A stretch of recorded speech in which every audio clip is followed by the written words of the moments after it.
And 100% that's recording, which means I can do hope this. so. Well, I've messed that up. I messed it up recently, actually. Oh, no. Yes, Kiara Ariza, welcome back, firstly. And welcome back to you, everyone that's been watching the Lui Diaz Podcast. This is the second last ever recording of this episode, of this podcast. My God. And How do you it's feel? Christmas. It's Christmassy. So Merry Christmas to you. Merry Christmas. How do I feel? I feel great. Mm. Yeah, I feel great. And I'll tell you why I feel great. There's multiple things. There's a few threads we can go down here. This guy. But the reason I feel great is because I've made the decision from an empowered, optimistic, perspective. Yeah. Okay, well, I've gone, you know what I mean? Like, let's just say the opposite of that kind of looks a little bit like this. I started a podcast. Yeah, totally. It's going to happen. It's going to happen a lot today because we look so good. You look great. I love that. So I've got true. my Christmas tie on. Spiffy. So the opposite of that is a podcast that starts and just disappears. Yeah. Right? Why? Because it was too hard. Mm. But me, I'm like, no. I committed to this. I got to 100 episodes. This is episode 103. Oh, shit. Yep. I did a damn good job. Yeah. It's a good one. And, I've got bigger fish to fry. Mm-hmm. And that's the thing. Like, for me in life, when I can't do something and give it a good amount of energy and effort, and you'd understand this, like, it's not worth doing. And because I've got other things I want to pursue next year, I just looked at this and went, this is in the way. Yep. It's not commercially... Sustainable? Well, it's not a commercial venture. Yeah. And I've got commercial things I was going to say, what's calling me. next then? calling me. Yeah, well, a little bit more to do with my work, my line of work and industry, but just giving more to that so that I can receive more from it as well. And so a little bit of coaching for individuals and guidance for organizations with their growth strategies and things like that, people come to me for. I naturally give them. Like a life coach? No, it's not so much a life coach. Better than that. Oh, no, it's just more specific. Yeah. Better than that. Better than that. To all the life coaches out there, way better than that. Yeah. No, it's just more specific. So helping people understand like industry more and how to carve their path through, especially in corporate. Yeah. And for organizations, how to develop growth frameworks and stick to them. Yeah, totally. I see a lot of businesses out there that are just doing their best. They're doing their best. They're flaky. They don't understand what a growth structure looks like. And because you don't know what it looks like, you don't know what bits you're missing. And it's good if you can see like, oh, I can totally elevate that. 100%. That's a skill. I don't have that skill. Yeah. Not everyone has that skill. There's a lot of skills in life I don't have. Maybe I need you. Life coach. Well, it's not really a life coach, but Sorry. yeah. So on an individual basis, so there's organizational stuff that I do, but on an individual basis, I sort of carved a reputation for myself as being really great at guiding you through an interview process. And I've got a really high success rate with my candidates. Yeah. I get them to commit because I commit to them. Yeah. And then when they show up to their interviews, they have this like energy of confidence. Yeah, totally. And it sort of comes across. Oh, interesting. Yeah, that's a good business venture then, hey? Well, I mean, I've been paid to deliver and good money to deliver, I guess, preparation, like career preparation for people. Yeah. Helping them tell their stories a little better, whether it's on their CVs or verbally. So there's some things there that I'm naturally good at that are easy for me because I understand them, and they're commercially way more viable than this. I mean, this doesn't pay me at all. This has been a fantastic project for telling stories and connecting with people. A passion. But I'm like, mate, this is like my third passion project, and I love all of my passion projects. Oh, but you've gone hard with it, so. Yeah. And to close it out and go, you know what? I did a great job. Yeah. Same with my children's book. When I walked away from that, I was ready. Yeah. And it's still killer. With the skate lessons as well. Are you still doing that? No. No. I ditched it. You ditched Well, it? I used to live in St Kilda, and that's where I do the lessons. Where do you live now? I live in Ascot. Well, No skate parks? I mean, I don't teach people how to skate in a skate park. I teach beginners. So do you know how to skate? I'm a beginner. Okay, so you know how everyone was doing roller skates in COVID? Oh, I did skateboarding. skateboards. Well, because I had an audition for a surf show. Oh. And they were like, show off your surfing skills if you're a surfer. If not, show off your skate skills. And I was like, well, I'm neither. But I think skating is probably a bit easier to learn for now in like a week. So I learned how to skate. Not like... Skateboard? Yeah, skateboard. Like, not properly, like just enough to like go, I can do it. That's And yeah. That's great. And I never did it. I didn't get it. Well, yeah. Get the roll. So I used to teach beginners like you how to roll Yeah. confidently. Yes, exactly. Like, so when you, after an hour with me, you would have been going, oh, I know how to do this. I would have gotten the role. It's such a shame. I wasn't there for you at the time. But yeah, I mean, when I walked away from that, I had only 5-star reviews. Yep. I was charging $90 an hour per person. Oh, shit, yeah. Yeah. Good on you. For a skate lesson on the beach Yeah. on St Kilda. Also, like, with stuff like that, like, it's smart because you're not, like, buying... Well, are you buying stuff for that? So it's not, like, huge, like, profit and loss. Like, loss for the profit. Just time. Yeah, literally. Oh, so I had like 7 skateboards anyway. Literally. Because I was obsessed with skateboards. Literally. And so I would take 1 to the lesson, and then for me, and then 2 others for my guests, because a lot of the time people that booked me was like couples. Yep. Like, or like a mother and son, or a dad and daughter. Oh, cute. Yeah. And so I'd take my 3 skateboards that I already had to the beach. And that was it. And Sick. the rest of it was just my time. So good. And then like Airbnb, because I used to do it through Airbnb Experience, they took a 20% cut. So I'm up 180, then minus 20% of that. So I'm at 150 or something like that, Quick maths. 144. Yeah. Don't ask me. I'm not good at maths. Yeah, but I mean, for an hour on the beach of just like rolling up and down, teaching you how to skate. Yep, good. So cute. That's going to be the bit that I miss about this podcast. Just the random shit you see go by. For sure. Like 1,000,000%. Like a Harley Davidson. Really? Well, it's got a bit of a Harley vibe, doesn't it? I was like, damn, I didn't even notice that part. I just noticed the dog. Just call it a Can Harley. you imagine? But yeah, thanks for coming. Thank you for It's having me. Special to do this. Such an And, honor. Second last person. Yeah, and yeah, I feel great. I feel Good. so good. And you know what? I got you something. You didn't. I did. I got you something too. It's always as if we organized it. I mean, we don't. Yeah, exactly. We did organize it. So I'm going to give it to you now. Okay. Because I'm And excited. I'll give you mine right after. Yeah, sure. Yeah. Yeah. Should I open it? I'm That's big. Excited. Yeah. But you can take this bag with you. Okay. I've got to go to a friend miss after this. If you can't take it with you, we can I'll sort just take something it. out. I'll just rub it in their faces. But yeah, thank you for coming and joining me. you. Thank you for joining me for what was episode 80 something of the podcast earlier this year. Yes. You were great. You're a great guest. Thank you. And this is for you. Thank you. Should I open it right now? Absolutely. Okay. Right, let's just get down and dirty with Should the we gifts. do a little bit of ASMR? Christmas present ASMR? 100%. Oh, that rip, ready? That's Wait, I'm That's going to try working. and... I'm one of those people who like has to reuse paper. So ready? Ready? Make it theatrical. Make it theatrical. Shite. No, I can Ooh, still reuse it. I can still hear that. Can I swear on this? You can. Okay, cool. That was Irish swearing, though, wasn't Shite. it? Yeah. Is it a toy? Oh, what the... What is this? Okay. Hold on, ready? What I'll is do the it? big reveal. What is it? That is fucking crazy. Wow. Ooh, and eggs too? Oh, Can you imagine? actually, my girlfriend wrapped that. Yeah, my girlfriend wrapped that for you, and she wanted to put the eggs there because. What's your girlfriend's name? Molly. Thank you, Molly. Yeah. Oh, am I allowed to? Yeah. I just Discretion. like whenever someone asks me anyone's name, I always just draw a blank for a second. You know, if you did get me eggs, I would be like, wow, they're so expensive, so thank you so much. That's really true. What the hell? This is awesome. So that is Let's show the team. Hold on. Okay. And now go. Well, you can say what it is. No, I want you to say it. Do you know what it is? It's You it's like a what's it called? A gumball machine. yeah, A literally. A Yeah. literal gumball machine. It's a bubble gum dispenser, and it has gum in there already for you to chew. That's amazing. Yeah. My housemate's gonna hate this, oh, so it's gonna be in my room. really? Oh, okay. No, I love it. That's awesome. I kind of feel bad about mine's not as cool. it doesn't matter.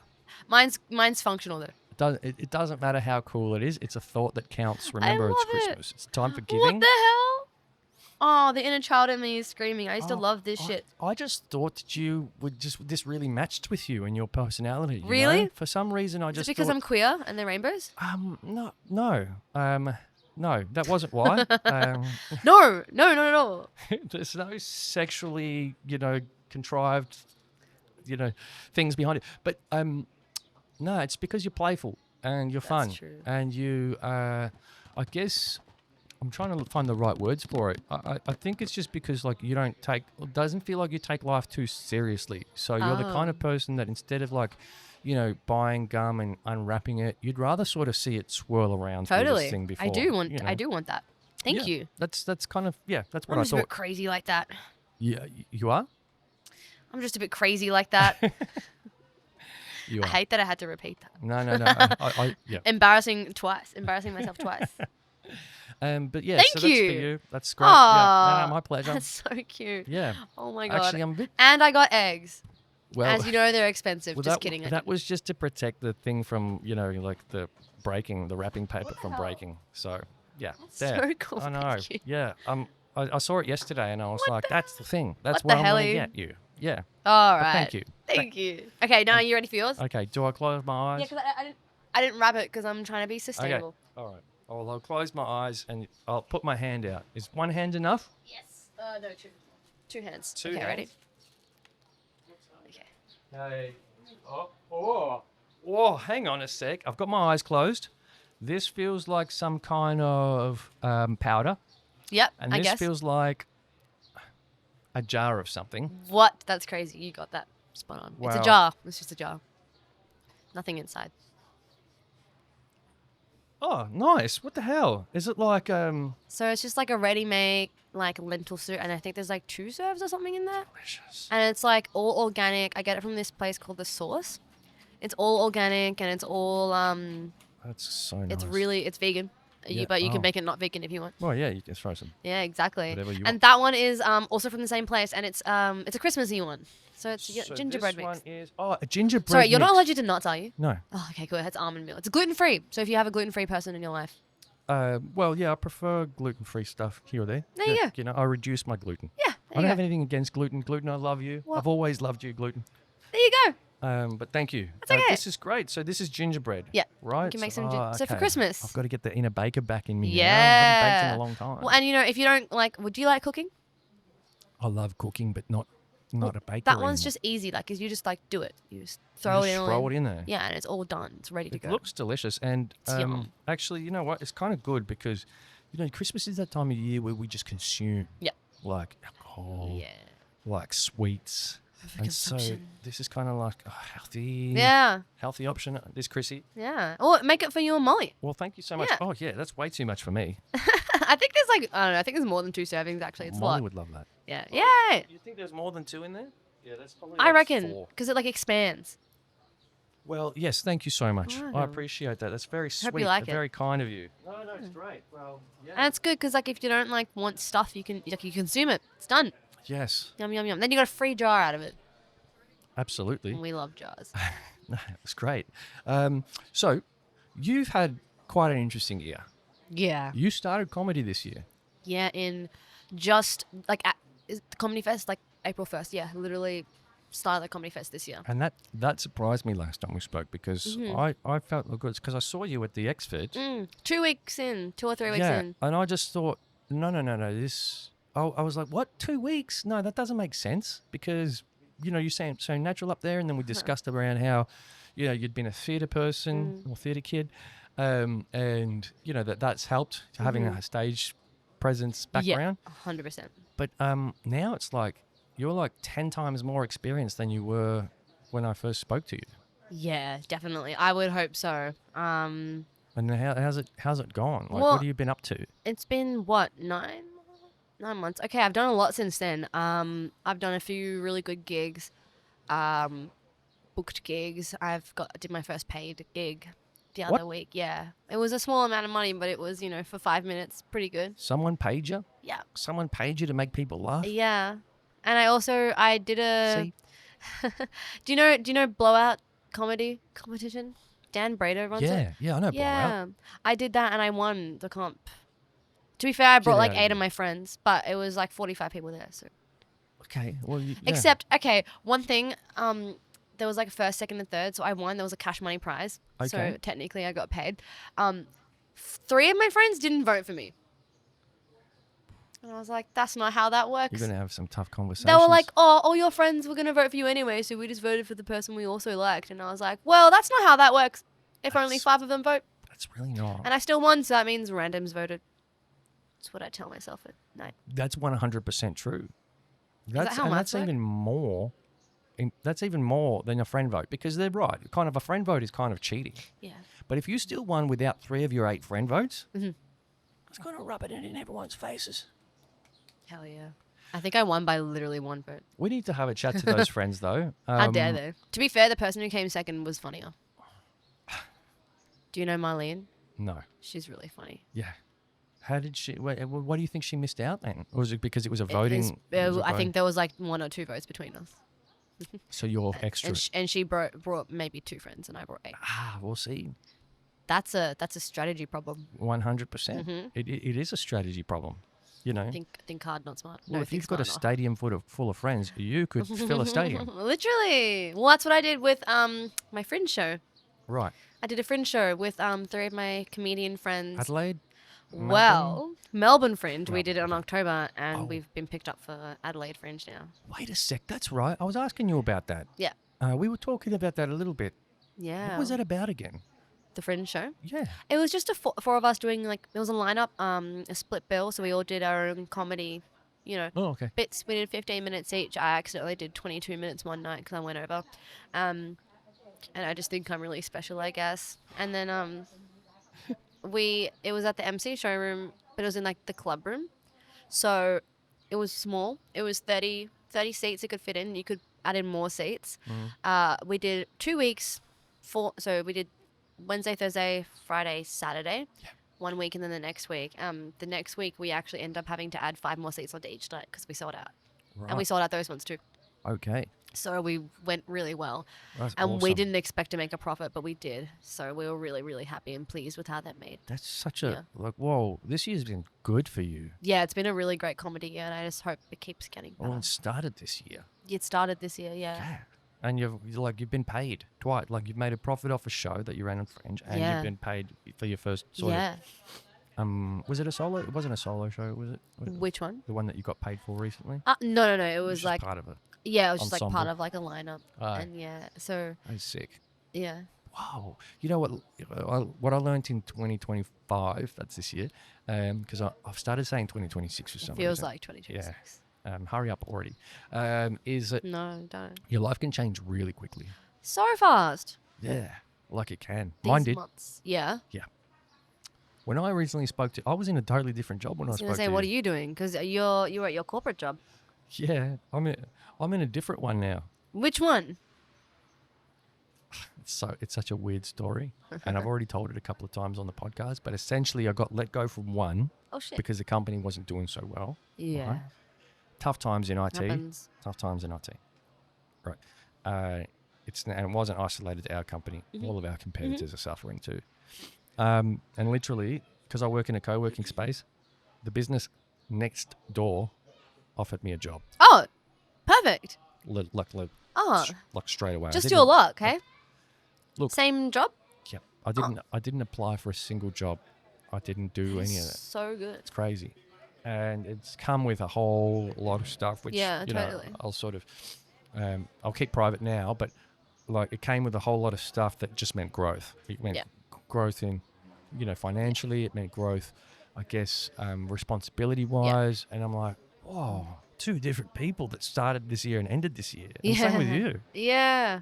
Yeah. Oh, that's awesome. Congratulations. Well, thank you. Yeah. It's like you didn't even, it's just like went, Exactly. And I just think, so sometimes in life we push too hard, like our ego's in the way, we push too hard to make things work, right? And the moment that I got let go from this job, I was like, I surrendered. I surrendered really spiritually. I surrendered physically. I was like, I literally said to my old boss, he's like, oh, how's the job hunt going the next day? I know every time I say that to people, I'm like, that guy doesn't understand. He has no emotional intelligence. Too soon. Okay. You let me go yesterday. Yeah, Don't come ask me on. how the job's going. Come on. Yeah. But like you just kind of let it happen and like go with the flow, and then things do happen. 100%. It's annoying. I said I'm leaving this to the man upstairs. And he Yeah. smiled at me and he wished me luck. and literally did not apply for a job. I was like, oh, I'm legit. I'm leaving this to you.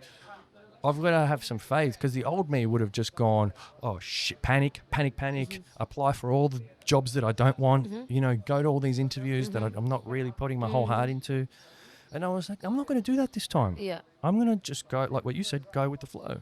Let it unfold. Let it happen. I mean, not everyone has the privilege of doing that. And like, no, you're right. it's, I mean, we don't either, but it's like just so good that it just happened pretty immediately, right? It just feels like such a sign. Within 2 weeks. That's pretty immediately. It's like it's really meant to be. Yeah. Yeah. 100%. And so, yeah, we don't all have the privilege of doing that, 100%. But I believe that we all should put a little bit of faith into our career process and being like, well, I don't have all the answers. Because you know what it is today? Like we're stuck in like peak hustle culture. Every time you turn on your little screen, you got some hustler hustling at you. Yep. 100%. Yeah. And social media, back when you were very, very small, started, right? And you were, it was just sharing. It was just sharing photos with friends and inviting each other. You're talking about MySpace? Yeah. I didn't have MySpace. Exactly. My older sister, who's only 5 years older than me, had it though. Yeah. MySpace, Mio Espacio, and Facebook kicked off in 2004. It was kind of really hit here, the local market, around 2006. But now it's changed into like literally every time you open your screen, like some influencer is selling you something. Yeah. Some, some business is trying to sell you something. Like you'll see one friend's photo, one ad. Yeah. One friend's photo, one influencer trying to sell you something. It's like the algorithm. Like it used to just be like you're seeing your friends do stuff, and it's like the feed, and you get to the bottom of the feed, and now it's just ads, or just like targeted ads too. Hustle. So bad. Yeah. Yeah, and sometimes and you it's can use it to your rando advantage. shit too. It's like, here's how you clean the soles of your shoes. Yeah. Did you know having dirty soles of your shoes is really bad for your like energetic karma? I eat that shit up. I'll be like, wait, I need to clean the soles of my shoes now. Why the fuck does it matter? I know. Then I'm like, but I'm watching. Yeah, because I'm watching to know. the whole way through. And now I'm being I have to sold know. this brush. I'm being sold like a toothbrush. It looks like a toothbrush, but it's a shoe brush. Shoe brush. Yeah, and it's special. It's specific for soles of shoes. Yeah, totally. And you can't use any other brush. Nah. And, then I'll get like 8 of this person's ads. They're all different. Like, what the hell? Hustle culture. Severe. It's bad. We don't just take time to just like chill. I have no idea why I went down that rabbit hole. But sometimes you can use it to your advantage. Like sometimes I'll just be like to my phone, like, I want fluffy towels, cheap fluffy towels, sustainable cheap fluffy towels. See, your And then generation. it'll show it to me. Your generation is smart like that. Yeah. I don't like fluffy towels. I like dry towels. They dry you better. Yeah. Just for the record. Like dry towel? What do you mean? Like crunchy towels. Crunchy. They dry you better. What do you mean? Like, the really soft plushy towels? They don't dry you. They just like... You just rub the water on you further. Literally. And I'm just not make about the that. Water. Yeah. I'm all about that crunchy, old, crusty towel. Yeah. Dry me. That's interesting. Yeah. I have strong opinions about towels. I've got real hairy legs though. Well, you need the crunchy towel. Is that the towel I need? I've always wondered what's the optimal towel for my Crunchy, level of body hard. Go secondhand. hair. Secondhand. Just wash it a lot. Just wash it 3 times. Can you go to Vinnie's and get and buy towels? 100%. You can get underwear. You can get towels. Bullshit. I've never bought underwear though. Secondhand. I bought secondhand bras because I'm not gonna get a disease. It's just boobs. Literally just. And I don't even wear bras. Like I only wear bras for fashion. Like if I'm wearing a see-through top. Right. And you want something nice underneath. Well, you need to hide. You need to keep something to the imagination. Oh, sometimes not even. You know what's really interesting? Melbourne culture is like so different to, I don't know, like say Brisbane culture. Like yesterday I was wearing a white tank top and you can like sort of see my nipple, but like not really. It's like a fashionable amount, like it's an acceptable amount where it's like, yeah, that's fashionable. That's like free the nip. That's like, Melbourne Fashion Week. What are we talking here? The outline or the color? Well, I'm Latino, so I actually have brown nipples. Oh, right. Just so everyone knows. So the color's shining through. Oh, look, this girl here. She's got some fashionable nips Hold on. on, let me Go on. No. Precisely. We're Exactly like We're that. talking about nipples, so And it looks great. I think it looks good. I think it's fashionable. So it's great. outline It's and good. color Sorry, in can we my just case. I'm joking. Yeah, okay. Just so everyone knows. Now everyone knows, and that's okay. And I can't get that image out of my mind now. It's Well, going to yeah. be hard to record. one? I think she actually really like her outfit. She's got great style. Yeah, that's it. It's stylish. And you got to do a good outfit with it. What was my point? Oh, yeah. So half of my family's in Brisbane. I wore that exact tank top in Brisbane. I go there for Christmas every year. And my sister was like, you cannot wear that out. And I'm like, why? She's like, you can see your nipples. And I'm like, barely. And she's like, no, like, we're way more conservative here. Like, you'll get stared at and looked they at. are. And I was like, oh, Yes, they are. that's crazy. Yes, they are conservative. It's just nipples. And then you have the guys. It's true. It's Brisbane, so you have the guys like wearing no shirt, no feet. Well, that's weird. Out fully, but because it's Queensland, they're just doing that all up the street, and then I can't show the outline of my nipple. Yeah, I think the outline's acceptable, but we're But still then- talking outline, right? We're going full color. Are we going full color here? Well, that's what I Is said. it? I mean, how see-through is it? it Is depends. like hers. Yes, like Okay, that. Okay. Maybe a bit more, but it's also like we got those man nipples out, sluts. Yeah. Yeah. I always feel like a dirty whore when I get my man That nipples out. precisely, Yeah. and you should feel like that if I have to, which I don't. Well, Merry Christmas to everyone. Merry Christmas, happy listening. holidays. This is a family-friendly podcast. We are talking about nipples, as you do, as you Positively, should, positively. every Christmas. Free the nip. Yeah. Melbourne is different. Melbourne's a different city. Melbourne's progressive. It's- I would free the nip if it weren't for like sexualization, like them being sexualized. Well, that's. I mean, exactly. Though. I mean, it's hard to not. You know what I mean? But only because culture, like.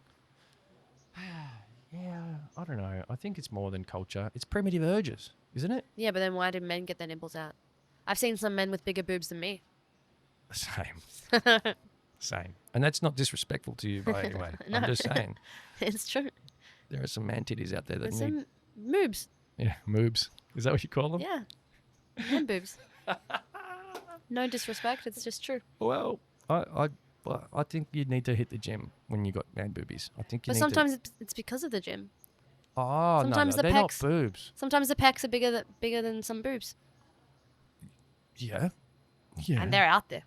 Oh. No one's slut shaming them. Oh, wow. And that's my opinion on But nipples. I mean, pecs are kind of a thing. Yeah, but they could definitely, some pecs could fit into my bralettes. Yeah. Might be busted out of them. I've actually always wanted to. Well, see now Wear a I'm 40, bralette? and I've had pecs for a long time, right? I can sort of jiggle them, but now You can there's move them? Like, yeah, I can move them. I wish I could move mine. See,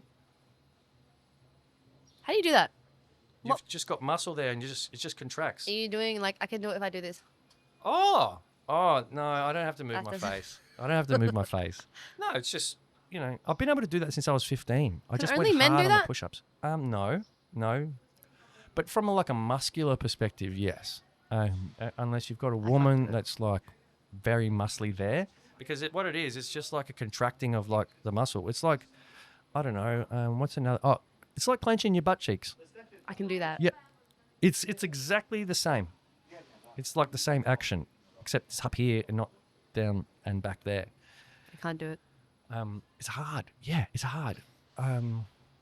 And I always kind of wanted to like put a bra on and see, and now You can do that. We're in Melbourne. now they're starting to. Yes, that's true. But I don't have like one available. You know what I mean? Like I don't have. Ask your girlfriend. She's a very small. She's Doesn't small. wear bras. She doesn't need it. She's small. That's what I'm She's saying. petite. People don't She's wear. I petite. think bras are on their way out. Well, Unless you've got really big boobs and like you need it for like support. But I think bras are like less popular. look, I understand the virtue of a bra is to be supportive, right? Yeah. Its purpose is to be Bras supportive. hurt me. I just like get in pain. But I don't understand why they're so expensive. Why they're so expensive? Well, because they're tailored. If they're tailored to you, some good ones. And bras break down. If you go to like Cotton On, they won't be expensive. But if you get some good ones, they will be. But bras are on their way out unless you've got like big boobs. People aren't wearing bras anymore. It's become much more acceptable because who cares? Well, it's great. That's good. Oh, well, they're too expensive, by the way, industry. So, people, are, cost of living and He's everything. an ally. Well, You have to do this. Thank you. Yeah. Okay. Yeah, I think they're far too expensive. Because I had a girlfriend once that she worked in a lingerie store. And she showed me the price of some of these. Some of Some them of like these $200. Yeah, and she'd be like, "Oh yeah, like women come in and just buy like a couple of grand worth of bras," and I'm just like, That's crazy. I would never do that. like, it's not a functional thing anymore. I think they were buying the expensive lacy thingy ones, Well, but because thing they is, want to feel yeah, exotic. feel like nice. But like the thing is, it's true. Like I understand. Like there are people with like massive knockers out there. Thank you for Massive saying that. knockers, on the record, and you know they have Never to had wear. anyone say that on the podcast before. I'll say it again. Massive knockers. I don't have them, but there are people out there who do have them, and they need that support because their back is like in pain, and they have to wear bras that might look a bit ugly and unflattering. So I totally understand why they want some nice bras. I just had a flashback to a story. Yeah, about massive knockers. Yeah. What is it? I was working in a call center about, let's just say, 10 years ago. Yeah. And this lady brought me into a room to do a coaching session with me and teach me how to be more like them. Yeah. You know, be more, Oh no. fit into our little box. And it was a struggle to get through because I'm an individual and I my performance is good, on the numbers on the stat sheet. So Was it like an office or like? like an office. It was gross. Okay. It was a gross experience. But we're in a room, like a tiny little room together, about half the size of this space, right? And at the end of the coaching session, she goes, "So what are you doing this weekend?" And I'm like, "Oh, just hanging out with my friends, probably go out and, have a good time." And I'm like, "What about you?" She's like, "Oh, I'm getting a breast reduction." Ah, okay. And I'm like, was that for, we're in a coaching session. Yeah. Well, I'm not your friend. A bit random. Yeah. A bit TMI for I this did think that was going a different way. scenario. Thank God. Yeah. I mean, I left there I going, thought you were gonna say she like flashed you. to be fair, if she had, props. You met. Well, no, that's sexual harassment. I felt like she was on the cusp anyway. You know what I mean? She was like, "Do you want to see the She before?" was buttering me up for That it. would be bad. You want to see the before. And let me tell you something. I'll tell you this. Went for this operation, apparently. Did she get it? Yeah. Came back. I don't know what they took out. It doesn't look like yeah. I had 'Cause, like, they were someone I work still- for also did. Massive. They don't like actually look that much different, but I'm pretty sure they take out like in like the weight, just like the heaviness, Oh. because it's like for How back do you pain. do that without taking out volume? Because Well, I was like, You know what? My partner just had top surgery, what is that? so they just get their breasts cut off completely Oh. because they're non-binary. So it's a gender affirming surgery for them. It cost a lot Oh. of money, and like that's now they're completely flat. Yeah, it's gnarly. It's gnarly. It's a Would it huge. be painful? It's very painful and it's a huge Sorry, it's just- recovery. Like it's like a year before it's fully recovered. That But that's really different. hurts to imagine. That. Yeah, painful. Oh, yeah. But they're really happy. Yeah, well, as long as Yeah. you're happy, I Yeah. suppose. I mean, That's as long as good. you're happy, but oh boy. I'm very happy for I mean, them. I had an operation this time last year. Oh really? I had like a little hernia, tiny one that Oh, they no. just had to put they put mesh over the top of you. Right. It wasn't even, we couldn't even visibly see it. Okay. It was just like, it was a little sore in my belly button. I went to the doctor and he was like, "Oh yeah, you've got a Is hernia." that common for men? Yeah, especially as you age, because if you don't look after yourself Yeah. physically, and I mean like working out, Working out, properly, diet, working out, but it's kind of like strength and conditioning, stretching. Yeah. Yep. I feel like men are afraid to stretch. I feel like men think stretching is gay. It's not. I'll tell you what. I just think when you're a man, right, and you've got the exercise option, the like the idea of doing weights is just way more enticing. Yeah. Like you get this. But you need to stretch to do dopamine. weights. I know, well, exactly. But you're like, oh, I've got half an hour. Yeah.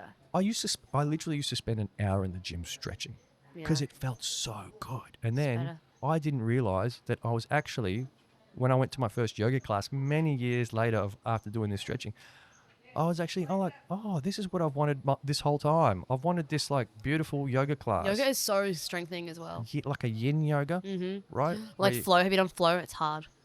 Yeah, I talk about that. I've talked about that on the podcast. One of the hardest exercises I've ever done was really early on in my yoga journey, probably the second time, was I was dating this yoga teacher and she invited me to her class, you know, because she was like, oh, you need some strength and conditioning because I had like bad hamstrings or something. She was like, yeah, come to my yin class. After the yin class, which is an incredible class, she goes, oh, come to my vinyasa class. Oh. So I'm at this studio in Balaclava. Stop. Upstate? No, opposite Up dog? upstate. There's another one there. Not up dog? On the other side of the street. Could be up dog. It's up a little staircase, but on the other side of the street. And it's got windows. I think that's It's got up dog. a ton of windows. Maybe. I reckon it's up dog. She used to work there. Oh, cool. And up dog, upstate, because they sound the same, I'll get confused. And it's this time of year. Yeah. And the sun is blaring through those windows, right? So it's 35 degrees outside. The sun's blaring through the windows, and I've just signed up for a 1 hour vinyasa class. And I didn't know what vinyasa was. Yeah. Because she was just like, oh, yeah, come to my yoga class. And I'd done yin the day before. Easy. And I was like, God damn, I like that yin class. I'm going to come back to the yoga class, especially if she's recommending it. So, because I was dating her, she'd, let me in for free. And then, like, I'm 5 minutes into this vinyasa class, and I am like, Grim. yeah. Like, I don't... Dripping. I don't get sweaty like this. Never. Like, Really? Yeah, maybe after like a I 1 do. hour I'm boxing sweating right class. now. It was hot. Hold on. It's hot. I need to like dab myself. Powder the nose. Pretend I Sure. didn't do that. No, I have like. Now that you mention it. But- now that I've had an excuse to bring it up, I need to just like. Okay, now keep talking. Well, yeah, I mean, like, back to that thing about guys thinking that stretching's gay. It's not. It's actually bisexual. Well, yeah, I mean, yeah, but them thinking that it's gay. I'd say a lot of guys don't actually really know how potent a vinyasa yoga class is for your like strength and conditioning. Yeah. You know what I mean? Is that why you broke up? Because it was too hard, the class? We weren't right for each other. Too much She yoga. was too good for me. Really? Yeah, she was. Like too good at yoga? At the time, for sure. Oh, really? Yeah. Oh. We were attracted to each other, but she was on a different wavelength and I wasn't ready there. I wasn't Alright, there yet. Fair enough. That's honest. Well, There you go. I think that's what you should be in life. Totally. We should be honest. Yeah. No. Even about Santa? No. How old's your daughter? 17. Oh, okay. So she's past 17. She's closer to your age than she's mine. How old are you? I'm again? 26. I just turned 26. 9 years. 9 years 9 older than her. years. You're 9 years. Wow. 8 and a bit years older than Oh her. my God. And she's in Queensland? Yeah. So she's That's why you know conservative. so much. So she's very conservative? Yeah. Really? Oh, You're not. I'll show you a picture. I would say. As in conservative views? I would I mean, say. she's 17. Yeah, I would say I have conservative views on certain things for sure. But Really? Yeah, but only because I find, look, there's a spectrum, right? There's a spectrum of conservative and the opposite of that. Did you grow up religious? Yes, in a way. Yeah. Do you reckon that had played a part in it? Yes. Yeah. Yeah. But I think like there's virtues at all end of the scale. Yeah. Right. Definitely. Like it's good to be conservative about some things, and other things it's good to be progressive on. Yeah. And like just and I believe it's up to the individual Yeah. where they see themselves on the scale and what they feel is the most, I'd say, virtuous way of carrying themselves through life. Right. And as long as you're not harming anyone or prescribing to anyone, Yeah. be wherever you want. Right. And so I do have conservative views on some things, but she is a Queenslander, and that's society up there, right? But Yeah. she went to this, she had a formal this year. Aw. Yeah, year 12. Did she take a boy? She finished high school. Oh, wow.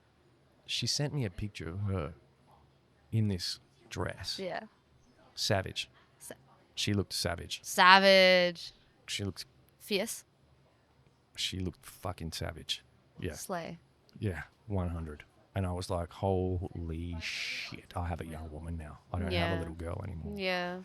And that's, as a dad, that's hard. Yeah. Like your dad would be able to relate to that. Yeah. My dad cried when I told him I had my period. Happy tears. That's so sweet. Yeah, he's Argentinian. He's very in touch with his emotion. Yeah, okay. In some ways. Yeah. Well, yeah, it's a journey. Yeah. It's a journey. As a man, especially as a man, it's a journey. Yeah, for sure. Like on one hand, you have to hold it in. On the other hand, you are maybe holding it in too much. Yeah, And you've got to learn when the time is to express it. And so, I've never heard of Dad crying. I think he's quite far advanced on his emotional journey. He was on the phone. I was like, Dad, I got my period. He was like, my little girl, I'm so proud of you. You're a woman. And I'm like, well, I'm actually 11. And he's like, so true, because I got my period really early. Sucked. I don't know if he was ready for that at 11. No, neither was I. Yeah. It's worse for me. Were you? You know, I remember the exact time was after a maths tutoring lesson. You're in school? Huh? Oh, just after school? Is that tutoring? Tutoring is after Tutoring after like school. after school. Yeah. That explains it. I think That that explains it. why That'll I make was anyone so bad at bleed maths. from anywhere. Mathematics. It was my period's fault. Wow. Yeah, maths is tough. So I Maths get is it. really hard. I'm so bad at it. But yeah, I don't know where we're going with this. Conservative views. Nipples. We started with nipples. Free the nip. Yeah. We started with nipples. If I see any other good ones, I'll spot them. Make sure that you call them out for me as well, please. In a non-sexual way. Oh, I appreciate them. Non-sexual. Exactly. Exactly. I appreciate them. Yeah. Yeah. So 2026 for you then. Let's talk about that. Yeah.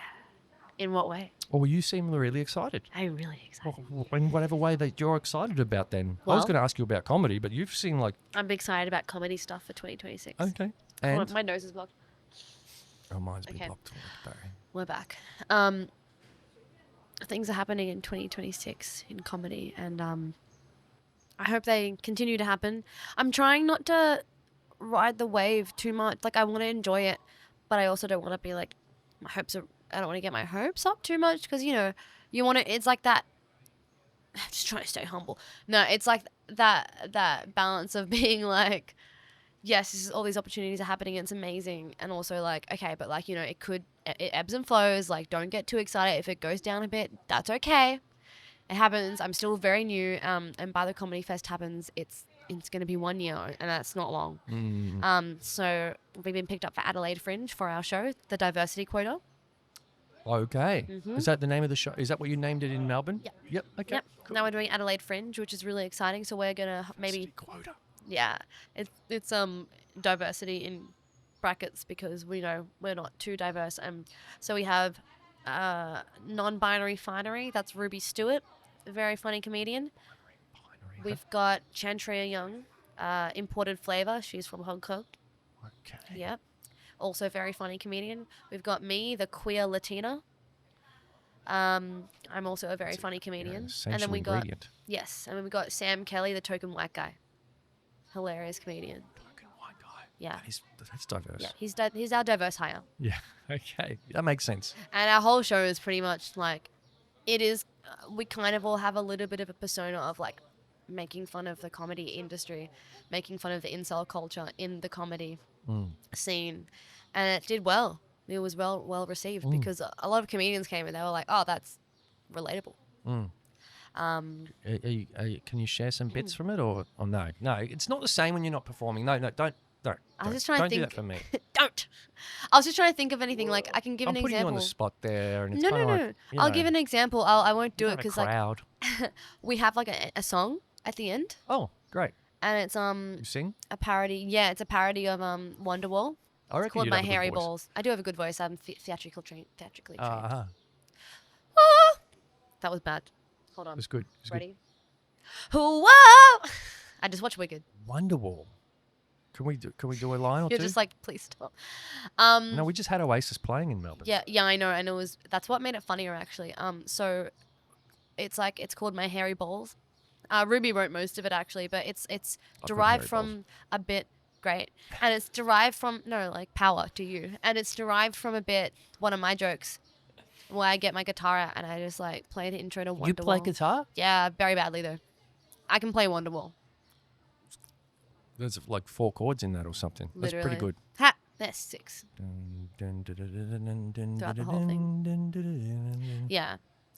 And then it's a bit, anyway, it's a bit in my show, my set. And then we do a parody and it's like we're all playing characters, like we're that classic incel male comedian who's like, yo, like, oh, these chicks, they just think I'm so, like, insensitive, like, it's not my fault, like, you know, it's literally not my fault that, you know, I just want to say the arslo all the time, like, it's just really funny, it's really good comedy. What? The arslo. Ah. R. Arslo? Yeah. I can't say it. Wow. You know it. It was really popular in 2005, I think. Okay. I'll have to rewind. I'm not trying to back. be cancelled. I'll have to. It's a slur for disabled people with disabilities. Oh, yeah, okay. Yeah. And a lot of comedians get up there and just like, when they're bumming, they just like say it because they're like, that's funny. Yeah. It's not. Yeah. Yeah. Or they say the F slur. Oh. It's a bad word for gay people. I'm starting to think of all the slurs now. Yeah. What's another one? Women, am I right? That's a classic joke. Really? Yeah. That's not even a joke. It's kind of like. It's not a joke. That's It's kind the of point. like a start of a potential. Yeah. If you do it cleverly. And they never do. But you could do a man, am I right? I mean, Men, am I right? Well, that's what we're doing. Oh, you got a man, am I right, Pit? Well, that's Oh, that's the that. song. Uh-huh. And yeah, you have to be there. I know. Yeah, I do. Anyway, But I come missed to it. Adelaide Fringe in 2026. When's that on? Feb 20. We're only doing one show because we don't know people there, so like our friends won't be coming.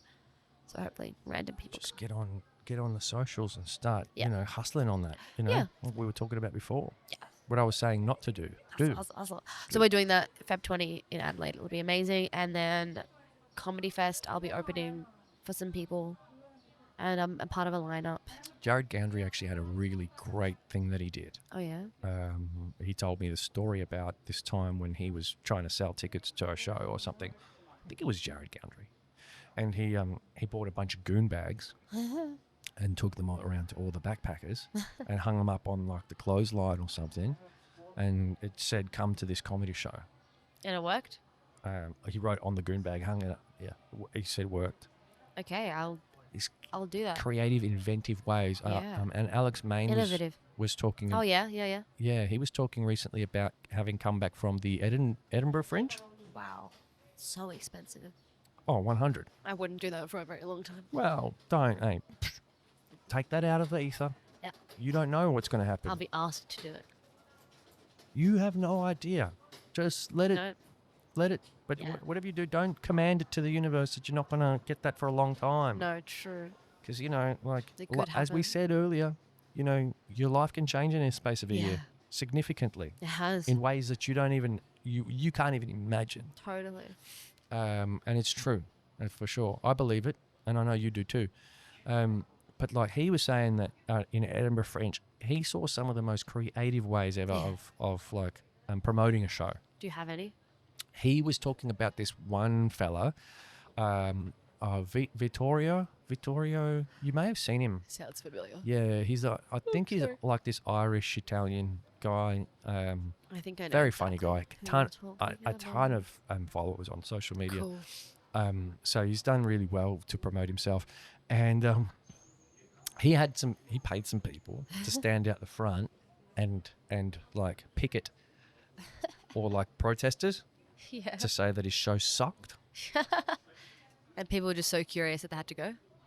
That's so funny. Legit. That's actually really funny. There's so many creative ways of promoting yourself. Social media is a really good free way to do that. Yeah, Dan Borman, who I also had on here, did the how to fold a fitted sheet thing. seen that? Yes, yeah. I mean, I don't think he was promoting his show, but it promoted him. Yes. Which then led to the show, Yeah, right? totally.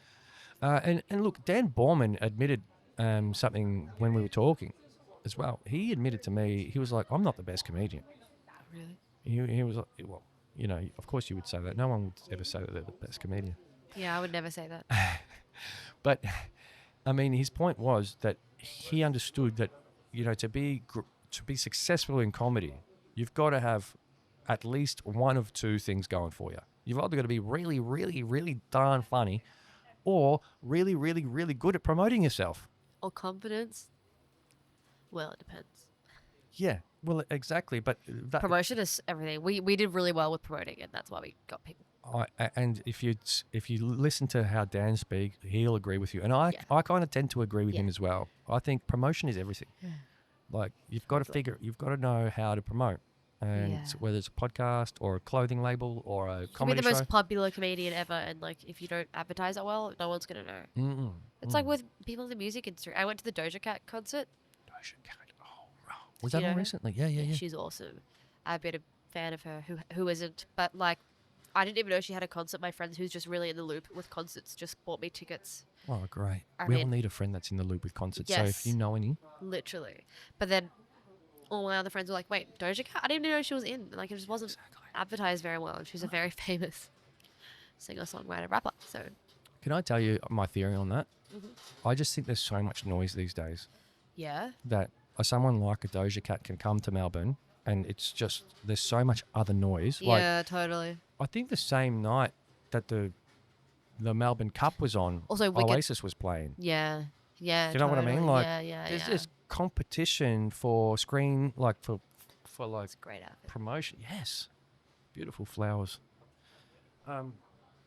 There's this competition for like your attention, and you can be a famous worldwide act and be on the same day as the Melbourne Cup. Yeah. And everyone just hears about the Melbourne Cup, but literally Oasis was playing that night. Yeah. And it was a third of 3 gigs. And look, a lot of people knew about it, but a lot of people were like, "Oh, the racist stops the nation." I hate the racists. Yeah, or like because it's a public holiday because of the race, right? Yeah. So like people, but I was like, "Oh, Oasis is doing a 3rd gig." I didn't know that because it's like it's a competition of noise. Yeah. And so fuck the cup though. Oh, on the record. Totally. I don't love the races it's either. Horrible. It is so a part. Outdated. It's just like gambling and people getting disgustingly drunk and horses dying, and it's like, why? Oh yeah, the gambling's bad. Gambling is just bad. And crazy opinion. I don't think so. Gambling bad. No, that was sarcasm. Oh, yeah, but the gambling industry has taken over. Yeah. The advertising. Yeah. I said this to someone recently. I'm watching SBS Food. I'm watching Luke Nguyen in Vietnam. Yeah. Walking through this beautiful country. Yeah. Cooking barefoot on the ground. Yeah. Telling me about a dish. And then SBS cuts to a fucking sports bet. Oh, gross. And then they have to be like, gambling is really irresponsible. Don't do it. At the end of that. And then it's back to Luke Nguyen again. And I'm like, I've just been gaslit. Yeah. I've just been gaslit by this channel who's trying to tell me, on the one hand, that they care about quality. Yeah. Quality content. Yeah, totally. You know, and so because we care about quality content, we're programming, you know, lower budget productions from extraordinarily talented creators in their field. Like Luke, you know, who's doing something sick. But guess what? Money talks, bitches. Yeah. Money fucking talks. Yeah. We got to hit you with that sports bet at least once. Yeah. Maybe twice during that show. Yeah. I'm like, mate, enough. Yeah. Okay? We're so at the end of our tether now. We don't want to do this anymore. Okay? Just be honest with us about your intentions. Yeah. Or be who you say you're being. And lean into it. On SBS. Fuck. So bad. And it's been more. Obviously, it's been more than once because it's a commercial. Yeah. And every time I'm just like, I don't know if I can do this. I mean, like, because I watch sport. I'm on KO, right? So I might watch the cricket, for example. Okay. For 5 days straight in my underwear. Really? How do you do that? It's the most boring sport I've ever watched. Exactly. It's a man thing. I'm so sorry. Yeah, but like, it's a man thing. Is it? Yeah, it is. I'll tell you why. To be boring? Yes. You heard it here first. We love being boring. And I'll tell you No what. comment. Well, it's actually being boring is a subjective opinion, by That's the way. true. Because there's a lot of blokes I know that like sitting around in the same pair of underwear for all 5 days. By the way, So boring and disgusting. building up sweat patches on the couch. Yes. Cricket's objectively boring though. I think that's the one thing that's not subjective. Letting the pile of empty beer bottles Okay. pile up. I love that. Not throwing out the trash ones. Classic man behavior. That's so like, Oh, man. what's it called? Yeah. Did you just do that? All men. Yeah. It's wait, do you know that show? You do know the show. What's it called? My Wife and Kids. Yes, with the guy from Modern Family and Katie Siegel. I know Modern Family. Katie Siegel. Who's Katie Siegel? Is that? She's the voice of Leela from Futurama. Is it Oh, Katie she's Siegel? brilliant. Ow. Yeah. That was bad. Yes, Fucking- from when that one. From My Wife and Kids. Married That's- with Children. That's the one. My Wife and Kids. Is that also a show though? No. I've never. I mean, if it is, I don't know. Married with Children. My Wife, whatever, same thing. Synonyms. Frank Sinatra sings the opening. Yeah, that's who you described. Just classic. Al Bundy. Classic. Al Bundy, classic 100. man. Yeah, 100. He's always in his shirt and tie. Like, he never gets changed from his work clothes. Nah. It's kind of funny. And so, yeah, I might be watching sports, right? And I expect to be smashed with, like, yeah, exactly. I expect to be smashed with 100 sports bet ads while I'm watching sports. Yeah. Not when I'm watching, like, not when I've got SBS Chill on. No. It's just offensive. It is. It is. And I think even, like, the most... look, I know a lot of blokes that are kind of fed up with it too, that are just like, really? Yeah. Like, I've got kids and stuff. I don't want my like, Yeah. you know what I mean? Like, does now? Like, I know, like, some of the blokiest blokes that I know Yeah. are now sort of going, yeah, nah, it's Gross. not good, eh? It's not good, eh? Yeah, And I'm that's like, progressive. yeah. Well, it's not. I think, I think, yeah, in a way, but also I think, like, they're just taking the piss way too much now. Yeah, totally. Well, they know that they can also get away with it. Well, they can, because money talks, you know? Money talks. Money talks. And, Money and it's like, ultimately, it's the legislators in this country Yeah. that make the rules as to what's allowable or not. And, you know, they've got a lot to answer for. Yep. Because our society, We I should think write a letter. society is kind of, you know, we're not in our peak at the moment, I'd say. And I think there's a lot of people losing their livelihoods because of, like, Yeah. addiction to gambling and shit like well, that. Yeah. So, We're fucking an addictive population. get your shit together and sort that shit out. Like, come Stop on. gambling. Yeah, yeah. Anyway, but back to you. Thank 2020. God. Yeah, I'm so sorry. Rabbit holes. I really need to blow my nose. Can I do that? Yeah, you can. You can keep it in if you want. But- Blowing my nose is a really big part of my personality. I think it's good. It's So you hygienic. can keep it in or not. It's healthy. But I'm not. Get it? Oh, I'm not cutting Because this. I'm not keeping it in. I don't have time to cut. Yes, watch the show. I This episode specifically. it'll be out on Christmas. Oh, God, sorry. That was kind of ASMR-y. I don't want anyone jerking off to my nose blowing. I think you've just invited it by saying that. I reckon you... Unless you're going to pay me. There's no bin. That's so cute. I love that. Wait, do I have snot on my nose? No, you're good. You're good. Back to me. Can you set up an OnlyFans for just blowing your nose? Probably. There's probably lots of stuff that you can.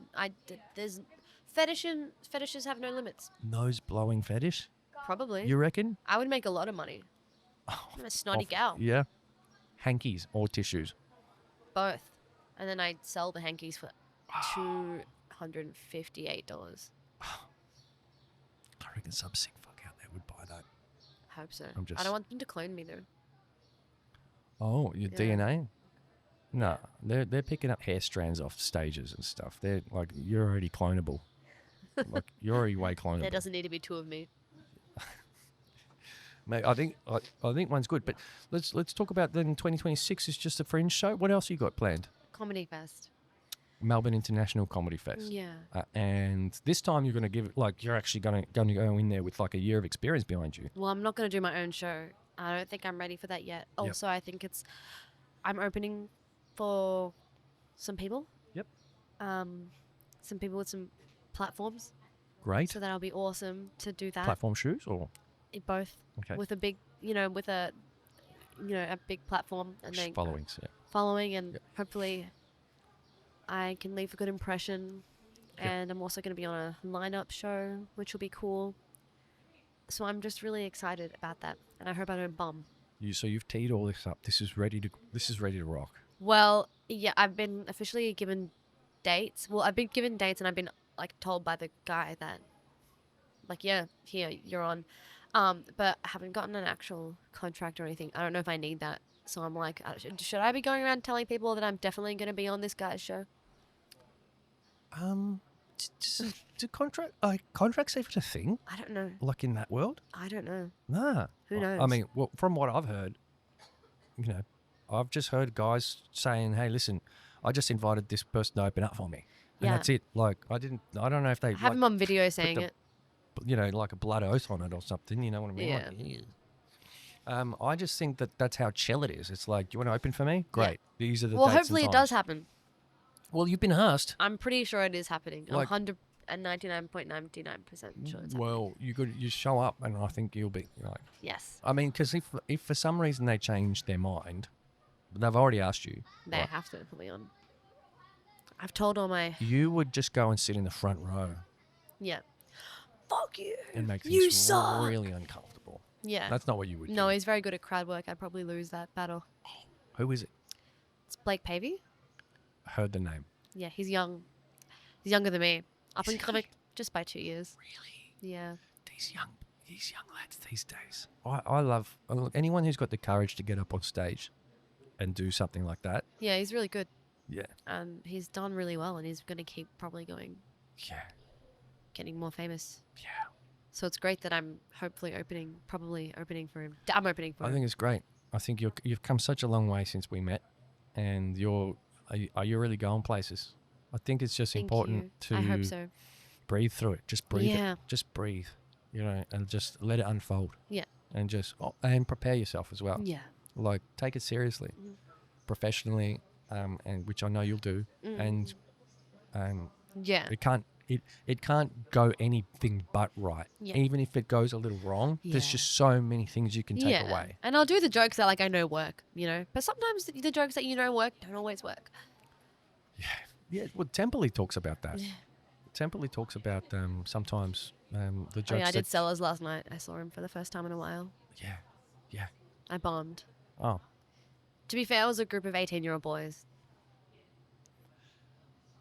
And that's the thing about your caper, right? The comedy caper. It's like you don't know what the crowd's going to be at any given time. I mean, I guess some rooms you could probably tell. Like the I shouldn't have done the jokes that I did. Right. To be fair. Yeah, the Comics Lounge. It's like that's pretty consistent age range, but it's also older. Yeah. Yeah. There's a pretty consistent crowd there. Like I'd say most of the time, or every time I've been there, it's been the same kind of crowd. But depending on the day, right? Yeah, but I imagine with some of these rooms, you'd go there and there's it's a bunch of 18-year-olds today. Well, I didn't prepare for that because last week it was a bunch of 30-year-olds. Usually it is 30 plus, and I had all these new jokes that I think would have worked well with an older crowd. I did the Pablo Escobar bit, and everyone was like, "Who's that?" And I was like, "Sorry, Pedro Pascal." Pedro Pascal. Not Pedro Pascal. They're not the same, are they? Pedro Pascal. And Pablo Escobar? Yeah. No. They're not. Pedro. Pedro Pascal didn't play him. He played the cop that was trying to get it in Narcos. Oh. Narcos. See, Pablo Escobar is the guy who drug lord. Drug lord. Yeah. Just so you know, 18-year-olds. I feel so old. But I watched this sick documentary once that it was it wasn't even Escobar. I mean, Escobar was a big dog. Yeah. But there was something about the Ochoa family or something like that. Yeah, it was they're all in a war together. I learned that from season 1 of Narcos. How sick is that? Time in history. It's pretty badass. Uzis and shit. Pretty grim though. Oh, it was sad. There was I don't know how much of it is accurate. Innocent people dying. And people innocent dying, getting caught in crossfire of people being paid to be mules, smuggle cocaine in their bellies and dying from it. Yeah. It's horrible. Yeah. Yeah, I watched this sick doco back in 2006 at Melbourne International Comedy Festival called Cocaine Cowboys. Don't know it. It was so sick. Oh, really? It was GTA. Like, GTA. have you ever played GTA? Yes, I had older male cousins. Yeah. So when you're like my age, bit older, and you play GTA, what happens is that you'll be playing the game and you'll be in a scene and you'll be like, I've seen this somewhere. I've seen this in a documentary. So they just take all of these like real life stories and they turn them into missions and things. So funny. Yeah. Or like movies. So like in San Andreas, there's a bit where they literally emulate Terminator 2, where you're riding a motorbike in the canals and you're being chased by a truck. That's crazy. Yeah. So, but yeah, I love, I love video games. But I don't know what I like The Sims. I'm so hungry. Go eat after.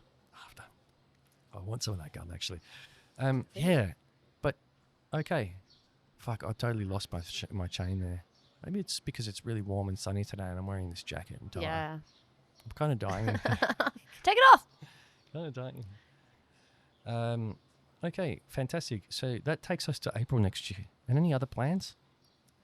Not beyond that. Why don't you go to Edinburgh Fringe? It's like thousands of dollars. I just don't have the money. Right now? I know. Yeah. I really don't. I went to Europe last year and I did some gigs. You did go to Europe last year. And I did gigs. I did gigs in Spain. I did gigs in London. And London, You're crushed it. Kidding. People are so enthusiastic about comedy over there and they want to be there.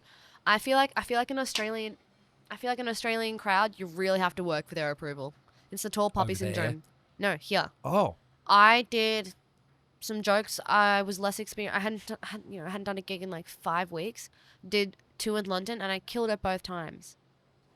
And I didn't think that they were my best sets ever. Like I done better sets over here, and like What the? the audience was just way more they respected it, and they also just were like really, really receiving it well. They just like comedy. I don't know. They've been doing it for longer. Okay. Tom Stanamaros, did you ever meet him? No. Had him on the podcast twice. British guy with English guy. English Aussie guy. Right. It's kind of weird because his dad's Aussie and he moved to England and Tom was born and raised in England and came here for 2 years because he's got his dad's, he's got an Aussie passport or whatever. Yeah. And he was living here up until, I think, around just after the comedy festival here. Oh, there you go. I did 2 episodes with Tom. And Tom was like, oh, well, yeah, this is my bon voyage. Let's do 1 episode before I go back to England. Yeah. And I'm like, all right, well, why are you going back? And he's like, comedy crowds here are just dire, hey? Well, he didn't say dire. He was but just it's true. He was like, it's a way bigger comedy scene over there. And Way bigger.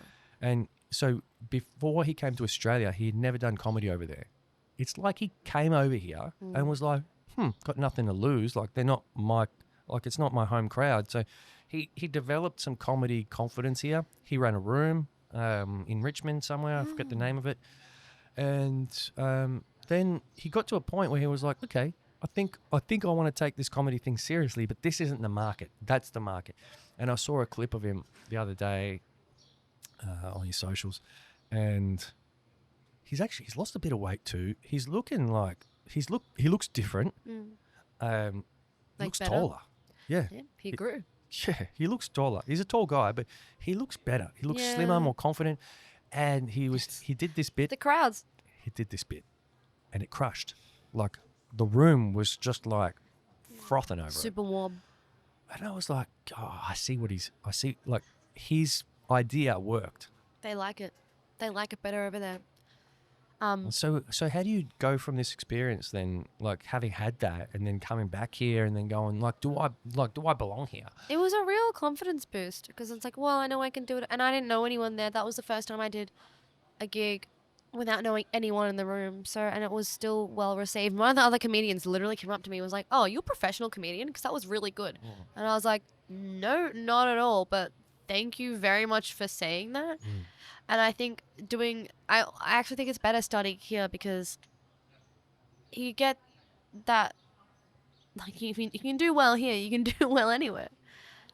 That's a good point. Yeah, like if you're doing well with like the real, sometimes I feel like an Australian crowd, like you really have to work for their approval. Like they're like coming in here and like not wanting to laugh. Apparently, a Kiwi crowd's worse. Do it for really for Kiwi comedians. You know what? And also the accent advantage is real. Oh, it is. Like I think Irish people do well over here because they're funny, but also a little bit of the accent. The accent's funny. It's true. I saw Jim Owen at the Comics Lounge earlier this year. It's a funny little accent. He's so good. And they're also just good. It's The Irish are great. Oh, extremely funny. Yeah. Like they it's like they invented humor. Yeah. It's like they own it. It's just so light. Yeah. Yeah. It's there's nothing. They just find everyday things so funny. Yeah. And like in the funniest way. Yeah, I'm I like, agree. oh, that bit about the microwave and like microwaving. Such a mundane. They can make dark shit funny as well. Yeah. Well, dark shit can be funny. Oh, of course. It has to be. Has to be. We have to laugh at everything If in you life. can't laugh, you'll cry. 100%. But crying is good. Yeah. Laugh Emotions. crying. Any extreme of emotions, I think, is good. Yeah. As long as Unless it's you're not getting hurting. like really angry at someone. Yeah. But still, that can be funny. Yeah. Depends. Oh my God, who's that? Yeah, Yeah. literally. Ah, man, my stomach's rumbling. And you know what I forgot to do? Turn on the neon light. And No. Better late than never. No, We're we back. didn't need it because it was so bright. Literally. And the sun hasn't come over at all, which I'm so happy about. That's kind of weird. I think in Just about for half me. an hour we'll. Yeah.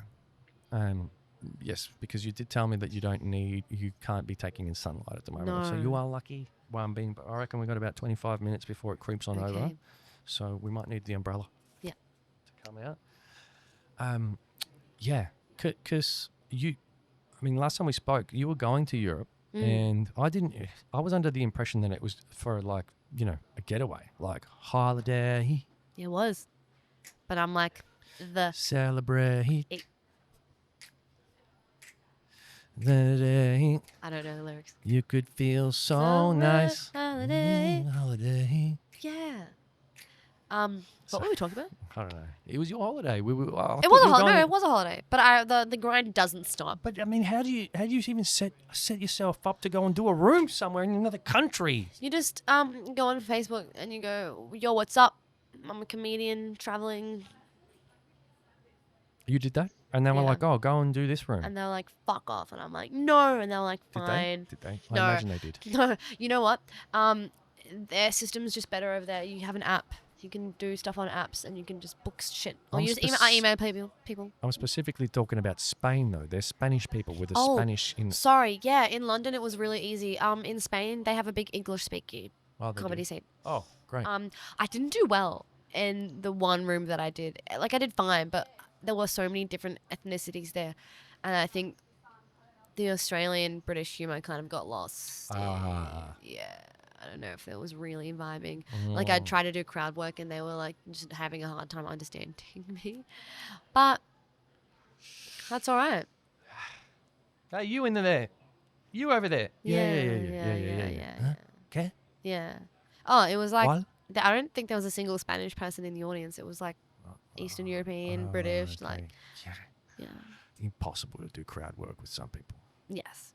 Oh, actually, yesterday I did a gig which I did really badly at, but I kind of don't care. Like I said, it was 18-year-old boys. They're not my crowd. That's okay. How do you do crowd work with them? Well, Hey. I just like went to high five one of them as like a bit, and like I swerved him, and that got a reaction. So You got a ooh reaction or a yeah, like all his friends were like, oh, lol, like she fucking hates you. And Yeah, then I man. went to do it again. He's like, Oh, okay. No. and then I went to do a third time because third time's a charm. And he was like, back the fuck up, step the fuck off. And I was like, okay.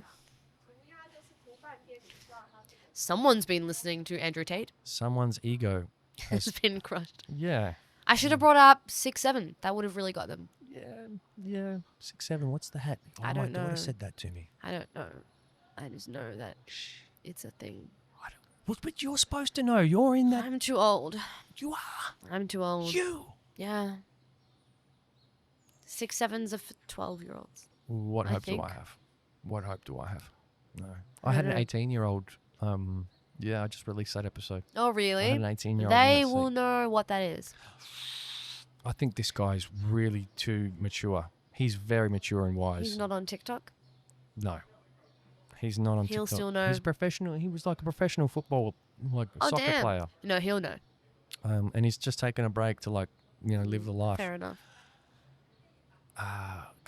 Extremely mature. Like sometimes you look out there in society and you Old think, soul. we're screwed. We're Yeah. screwed. Yeah, that next generation, we're screwed. Do you ever think like that? No, because I feel like people were saying that about our generation, and we're probably the first generation that's like on a wider scale that's like really political, and I think we have a lot of education because we're lucky. There's just more interconnection around the world, and we have access to media, social media, access to news, so we can educate ourselves a lot easier. We don't rely on our family members and our family members' views. Maybe we do blame the older generations for the environmental stuff, but I think because young people, and younger than me too, they're just so good. Like, they're really just standing up and getting out there and standing up for what they believe in. Well, that's good. Not that other generations didn't do that, but I feel like it's on a huge scale at the moment. Oh, yeah. I agree. And but sometimes you look around and you go, Yeah. we're in strife. And then other times you go, actually, no.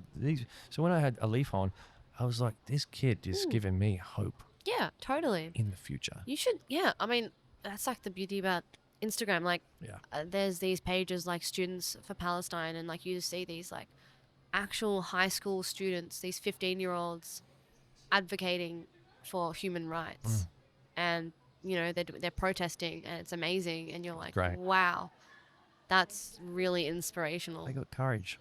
Yeah. They're galvanized by what they see is a lack of leadership. Yeah, elsewhere. exactly. It's They're just- writing letters. They're speaking on behalf of all young people, and it's great. Yeah, it is great. I hope we see some of those young people take positions of leadership someday. Totally. I hope so too. Because we need it. Yeah. And I think the baton needs to be passed on to people that just are more rational and more Compassionate, humane. empathetic Humane. views. Yeah. What's happening in the world at the moment with all of that is a disgrace. It's fucked. It's a It's disgrace. horrible. Yeah. And our government is allowing it to happen. Every government is allowing it to happen. Yeah. It says a little bit about who's in charge, who's actually in charge. And it's not the people that we think are. America. Yeah, it's not the people that we think are in charge. No. They're But just that's why it's all so good. We have we know that there are some really amazing kids to come in the future that hopefully will be our world agree. leaders. Yeah. I agree. And so with your comedy, do you ever sort of do you step into that space? Yeah. Yeah. Political. Yeah, for sure. Yeah. Yeah. I can't not. It's really hard not to. We all do. Especially my friend and I, Ruby, they also have a very politically driven comedy set, as do I. It just kind of happens naturally because we just talk about what we think is important, but put a really funny spin on it because it is fun. It's not punching down, it's punching up because you're making fun of bad people and you're just talking about the 100. issues while doing it. Yeah. Yeah. Yeah. Oh, that's great. It's good. I didn't really say that. I didn't say that very well, but do you get my I point? catch your drift. You It's got just what you I'm and me saying. talking. Yeah. Yeah. I think anyone back in through the little screen thing there, inside that little lens thing, I think they get what you're talking about too. You're picking up what I'm putting down? Yeah, you've laid it down pretty thick, actually. Good. Yeah, I can step all over that. You safely. can't. It's too thick. Yeah. You can't even step on it. Yeah. Yeah, it's way too thick. It's too high. Okay, cool. And so, you've gone from this Spanish experience to this London. Was it London? It was London then Spain. But then when I got back, I did the comedy competition, which I won. Yeah. 3 days after I landed. And so that was a huge confidence boost. Yeah. I don't know. Like, people tell me stuff like this, and I just go, hello, the trajectory that you're on, it seems good. I hope so. Where are the and then I hear you say something like, "Oh no, I can't afford that," or like, "I won't be in a position to," and I'm like, "Hello, can you stop for a second and see what's happening here?" I am appreciating it. I Yes. really am. But as you know, like, I feel like it's just good to appreciate it, and also it's good to get your hopes up. But you know, is it getting your hopes up? yeah, It can be. If it's ego driven, it's getting your hopes up. But when it's a heart led, it's kind of more like, yeah, okay, I'm grateful. Things seem to be going well, and hopefully somehow I can make that thing definitely. that seems unachievable right now. I can make that thing happen. I'm just going to leave it to you. Yeah, I'm going to leave the door open yeah. for the possibility to occur. But because like I am pretty new at this, I don't necessarily want to go too fast. To go too high, too fast, because there's so much I need to improve on, and you don't want to hit a really big stage with very, I don't know, important people, whatever that means, and when you're not actually ready for that yet. I think it can happen soon, but like I think right now it's okay, but like I'm still not 100% comfortable on stage. I'm still not as quick as I could be. Like as if I'm just doing it in my living room, I'm still not remembering my sets 100%, and I know that might not all happen Okay. at times, but I want to be ready. There's little things Yeah. that you need to tidy up then, that you know. Totally. Right? But like, I've got this kind of, from experience, I guess I've learned that you learn more from failing up here and coming back down than you will from planning here Totally. to get to there. Yeah. Does that make sense? So if anyone ever gives you the opportunity to do a way bigger room, for example, Of than course you're I'll do ready it. for, yeah, Of course. or like sometimes you got to stretch yourself and go, actually, I just got to do that, and I'm like, okay, I prepare as best I can, and then you go there and you smash it, and it's gee, that went well, but it's like you got to fail at some point, 100%. literally, because And I did last night. yeah, and I think that's a good learning. You know, it's like, all right, what's the room going to be like? It's like planning. I'm still not good at that. Like, still just being like, well, I can't do those jokes. I've gone over it. I'm like, fuck, well, I've prepared this set, so I just need to do this set because I can't just be that quick with it. Sometimes I can be. I've just started to do that. Marketing teams map out their target markets or target audiences and personas. Would you? I mean, it sounds like you know who your jokes aren't for. But like, do you have like a top 5 list of types of crowds and going, oh no, I'm not going to perform against? Look, I probably, if I did my own solo show and I was, had a bit more of a platform, people knew what I was about, I'm probably not going to bring in 18-year-old boys who listen to Andrew Tate. That's probably not for them. However, I did, for my fringe show, like... Hey, you embarrassed him first, by the way. Yeah, but like, get over it, You're sitting front row in a comedy show. Yeah, true. For my show, my like family friend, he's older than me, so he's known me since I was a baby. Him and his son came, and they both really, really liked my set. They both really liked it. But 18-year-old boy, 41-year-old man, just different kinds of people. Like it just really depends. I don't know. Like I think I could have done well last night if I did different jokes. Like I did jokes that like were just for 30 plus. Like a bit more mature, a bit more, probably less silly, and a bit darker, I guess.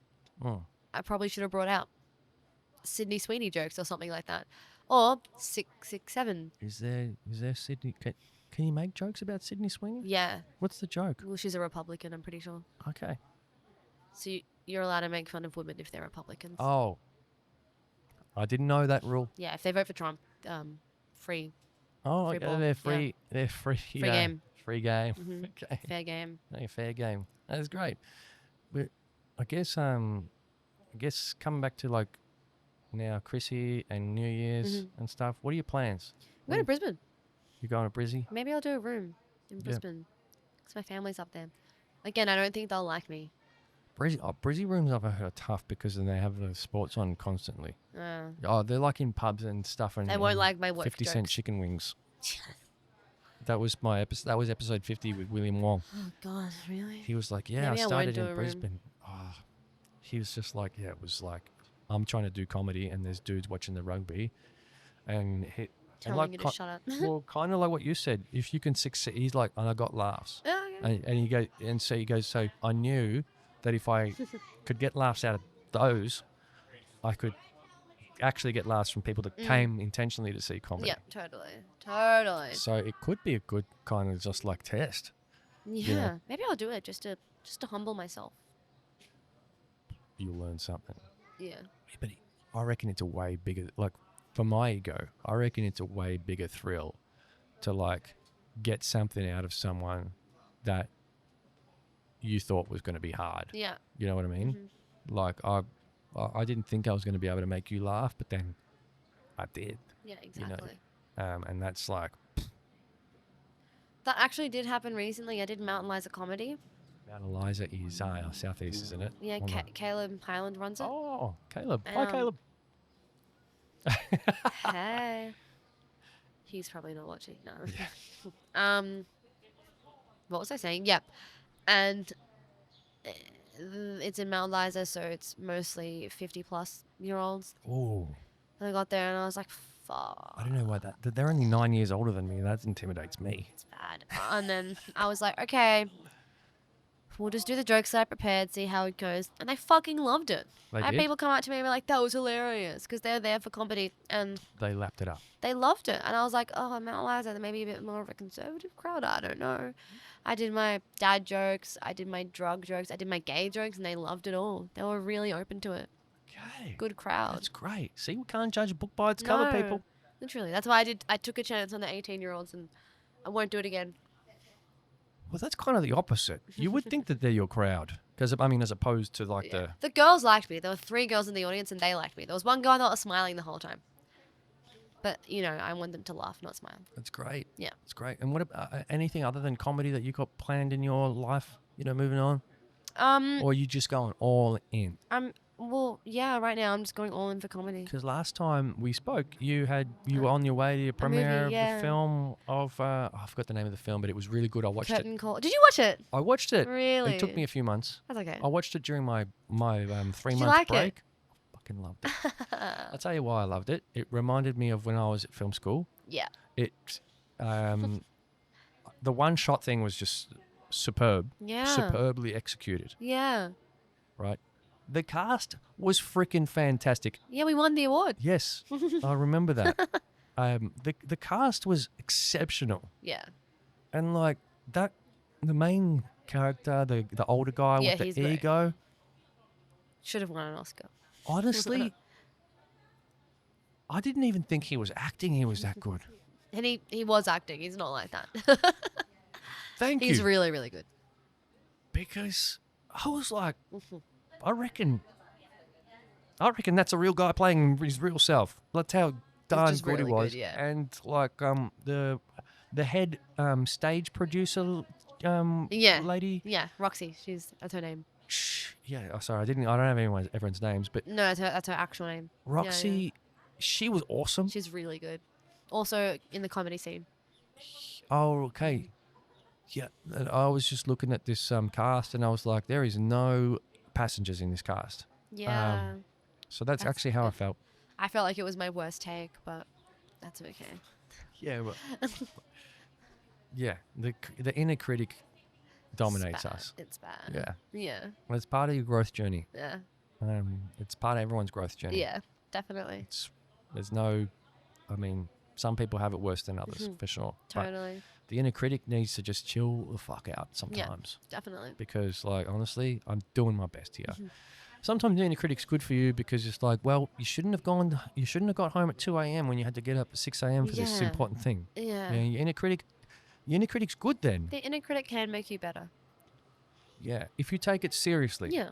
If you go, all right, thanks, inner critic, I needed that, but I'm not going to let you giving me logical criticism start to bleed into illogical, irrational Yeah. criticism that I don't actually need. Because this time I gave it a good go and I still failed, sure, but I went to bed early this time. Yeah, I exactly. read all my lines, I studied. Yeah. All right, inner critic, you can sit down. Yep. Take a seat. I've learnt that really the hard way. Yeah. From many decades of being Takes that long. perfectionally driven. It takes that long if you make it take that long. Yeah. If you do. True. I definitely am my own worst critic. I think we all are. I mean, in the comedy We scene, can some people aren't their own worst critic, and you can tell. Or they Some don't take people- criticism from anyone. No, they keep doing the same jokes that never get a laugh. And it's Yeah. like, why would you do that? Yeah. I do a 3 rule, I like see it 3 in joke business. rule. I see it in business. They're like really trying to make it work, and it's like it's not gonna work. Yeah. Let it die. Yeah. Stop yeah. beating the dead horse. I sent a survey out to these people in the business kind of area this year because this person that wasn't getting the message from me, or seemingly anyone, I had to put out a survey and get it in writing and like get a star reviews, average 1 star with comments that were savage, and it was received. Okay. It was received. Good. Because it was like blaring. It was right there. It was a survey. Yeah. Sent out a survey. I mean, why else would they do the surveys if they didn't want? I created the survey because I was like, oh, there's no Fair talking enough. to this person. Okay. I have to get In writing, I have to yeah. get evidence from the other people, the attendees, Totally. to say, hey, listen. Totally. And I think and this person's an example of someone with a exceeding ego, right? There's just no telling them. You need to do something that's like a slap in the face sometimes. Like, look, do you want me to put out a survey for you and tell you what the crowd Like thought? millions of people. Yeah, to get the message. But, I mean, yeah. And then there's some of us who our inner critic dominates us. Yeah. And then you got to find a good, happy medium. Can't let it happen. Do you get do you have feedback sessions with like some of your other comics? Do you ever sit each other down in a room and go, all right, we're going to have a writing session? Yeah, I'm part of a writers group, which is amazing. sick. Safe space writers group for like women and femmes, which is awesome. And I'm also always doing it with my other comedians, and we help each other make our jokes better. Like, just seeing it from a different perspective is just Because last time we spoke, you were using your friends as like, yeah. I still do that. that's great. I just do it casually, like slip in that joke and see if it gets a reaction or not. And they're like, "That's good. You should use that." And I was like, "Oh, part of my plan." Yeah. You don't know I'm using it. Or sometimes I use my friends' jokes or stories. Like sometimes they fucking surprise me. Not surprise me. My friends are the funniest people I fucking know. I have extremely funny friends. Of course I do, because I want to be surrounded by funny people and awesome people, and I get inspiration from them all the time. Yeah. That's good. That's relatable. And my best friends are my funniest friends. Totally. My ones that are just naturally funny. Yeah. They're not trying. You just riff off each other. Yeah. That's so good. It's the best. You got any funny Christmas stories? This is putting you on the spot, by the way. I don't. Well, Christmas can be tense because like some people don't like each other. I don't know if that's funny. You can make it funny. Oh, I think Christmas is the most awkwardly funny time of the year. What do you do for Christmas? Do you go up to Queensland? No, I don't. It's exceedingly hot up there, and I never really felt that welcome up there. Okay. From like, because even though it was an amicable breakup, that side of the family didn't take it well. Oh, okay. That I left, even though it wasn't. It was a suggestion from the ex. Okay. You should go back to Melbourne. I'm like, yeah, I should, because it's way easier to find work down there. Yeah. And I did, and I thought everything was amicable, but then that Christmas, it was like, no, they really don't want me here. Okay.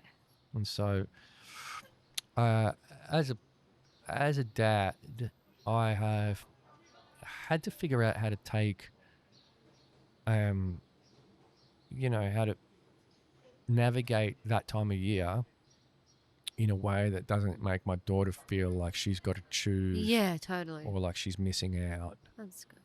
And So does she come down sometimes? not over Christmas, but Like yeah, after? Yeah. she comes down. Yeah. Yeah. So Christmas has always been it's been challenging in my family. Yeah. I come from a very broken family. I hear ya. So, for sure. Yeah. A lot of us get. Yeah. It's never really been happy. I think one of my favorite Christmas stories, my favorite Christmas days, when it was 30 disgusting degrees. I was about 19. I was definitely 19. It was just my brother and I. Mhm. He came over to my unit Mhm. where I was living in Carnegie. Mhm. We played PlayStation all day. Nice. And like I think I put a roast in the oven, which was fucked because Aw. like the oven was going on a 30-something Yeah, degree horrible. day. It was disgusting. It was fucked. But it was just me and Oh, that's me and nice. a bro just playing And Gran it's not Turismo. necessarily traditional, but it's like it's still you're with your family. There was no It doesn't need to be traditional. nothing contrived, Oh, it's totally no faking it. no faking it. Yeah. We were winning together. Yeah. You know, winning races. Yeah. I think that's one of my favourite Christmases. Yeah. And then there was some other Christmases that I had that were debaucherously drunk. But you know, I'd say that was my. Well, it was a Christmas on. Spent a Christmas on the roof one year. Oh yeah. Christmas Yeah. Eve or Christmas Day. Christmas Day, Love that. climbed onto the roof of our house, where I was living in St Kilda, and drank a lot of beers. Hell And yeah. shouldn't have, but no one got hurt. Merry Christmas. Sometimes it's okay Yeah. to indulge. But yeah, that's Christmas for me. Yeah. I guess you're kind of similar. It's kind of tough at Oh, times. it's just no. It's just huge. Like we go to Brisbane and it's like that. The different side of the family. It's gonna be fun this year because just a lot has happened and lots to talk about. I get to see my nieces who I only see like once or twice a year, and How old I are they? love them.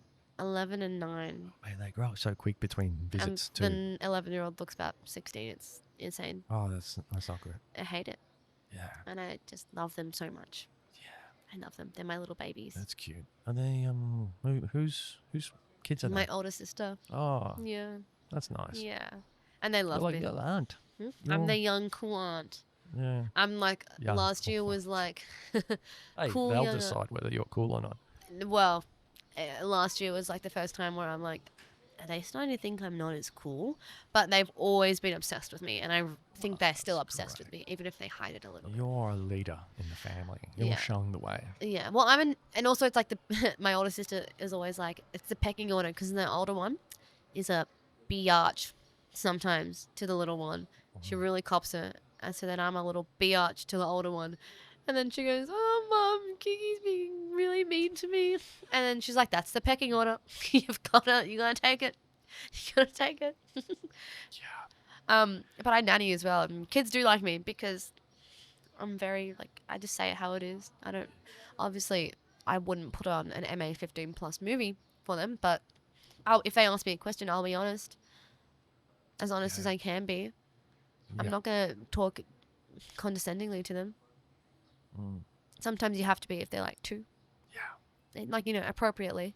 Yeah. But I think that's why kids like me, because I am just like, I will say it how it is. Mm. Like, there's this 8-year-old that I babysit for. She's obsessed with Wicked. And she went to see Wicked 2. The musical. It's it a now a movie? movie now. Oh, Ariana it's a Grande, movie. yeah. And I was like, so did you go see Wicked 2? Like, I know you loved the first one. She was like, yeah, and I loved it. She was like, did you like it? And I was like, honestly, it was a little bit disappointing. You said that? I said that. Oh. And she was like, oh, really? Like, why? And I decided I don't think it was as good as the first one. I thought it was a bit goofy. And then that was the end of it. And her mum came back to me and she was like, she talks about you all the time. She said, yeah, Kiara thought that Wicked 2 was a bit of a letdown.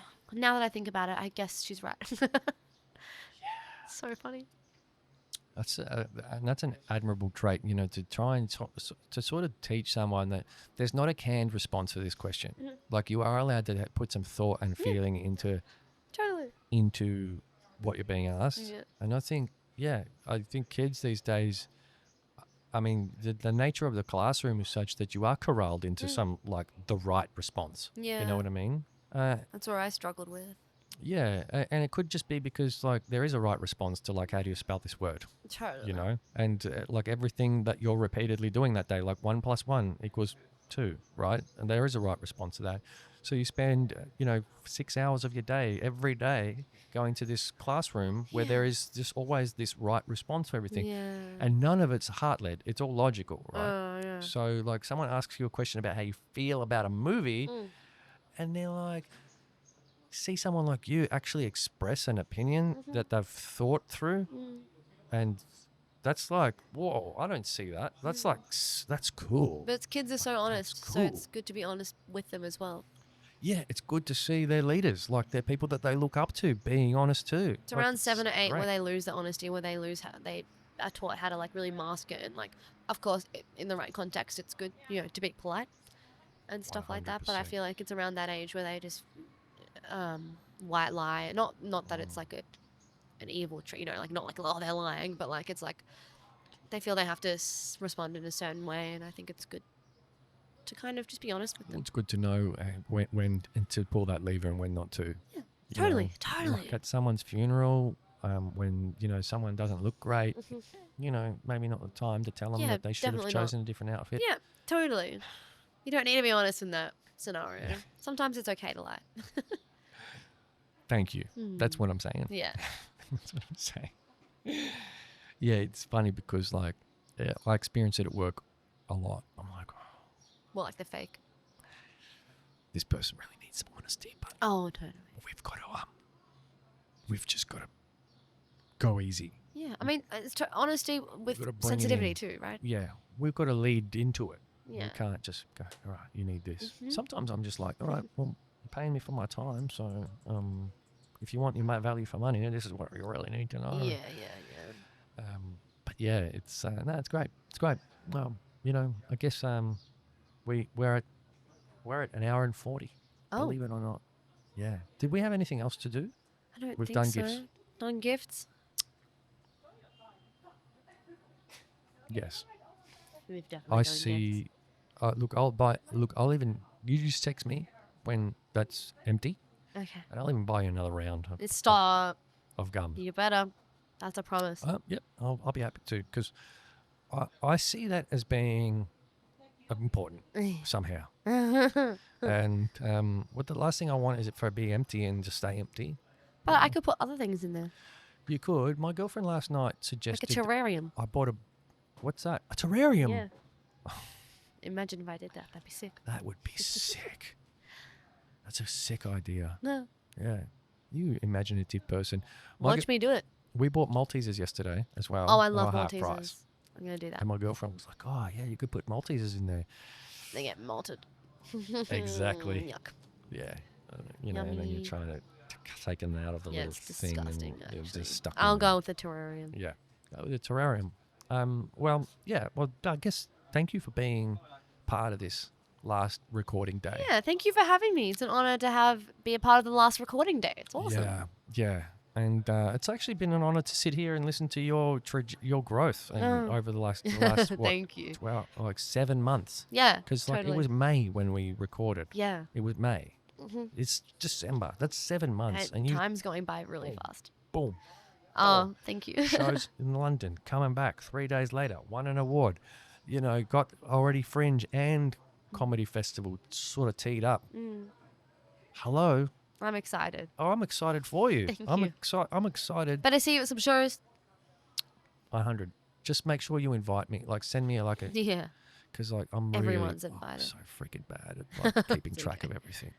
I'll personally invite you. That's one of my major flaws in life, is that I'm so bad at keeping tabs on everything. So That's why. I write everything down. Well, that's why the music friend that you have, the one that knows all the concerts, that's why You need that I had friend. one of those in my life when I was 18. When I was in high school, my friend Millen, I was in a little gang, 4 of us, musos. Yeah. We weren't. I didn't. Yeah, we were all musos. Yeah. We were all leather jackets and funky shirts from the 60s with collars and, you know, Wow. like shades with like, you know, tinted shades. Very, very Grease of you. Yeah. Grease Lightning. We looked. Who was Kaniki? We were trying to look cool. I don't know who that was. It was Michael McPee, Michael, Glenn, Millen, and me. And you. And Glenn had a Mini, like a Mini Cooper, like an old from the 60s. That's cool. Purple one. So we used to get around, and Millen was our music guy. Yeah. And one day he's like, "Oh, Jet is playing at Gravel Records." Then just no. Like Jet is Jet, the band, It's like, the one how that, would you know that? the ones that toured with the Rolling Stones and played had that massive album. About 9 months before that, we were watching them at Gravel Records, which was the old record store on Gravel Totally. Street. There's like 50 people there. Thanks to Millen, we were there. Thanks, Millen. I have Zara. Zara. Yep. Shout out to Zara. We love Zara. Well, yes. And we really do. No, the Zaras of the world are The important. Zaras of the world are amazing. Because the Zaras of the world are the ones that are connecting the friendship group with the artists out there who are trying to do stuff. Yeah. Exactly. And I have one thing to I say. see you, Zara. Free the nip. I love Zara. Free the nip, indeed. I Come love to Zara. my comedy show. Yes. Congratulations. Well done on an Thank excellent you. 2025 and good luck for 2026. Good luck for you too. Thank you. On to new adventures. Great. We both are. Yeah, 100%. Stay tuned. Ciao. Oh, you do this. You do this. Fuck yeah. I was really hoping you'd ask. Yeah. Okay, ready? Do it properly, like professionally, like Oh. what you would normally do I've not on done a this. set. Okay, cool. Free the nip. I love Zara. Come to my comedy show. Bye. Nailed it. Wait, not Zara the clothing line. That's fast fashion. My friend Zara. Yes. Awesome. Thank you.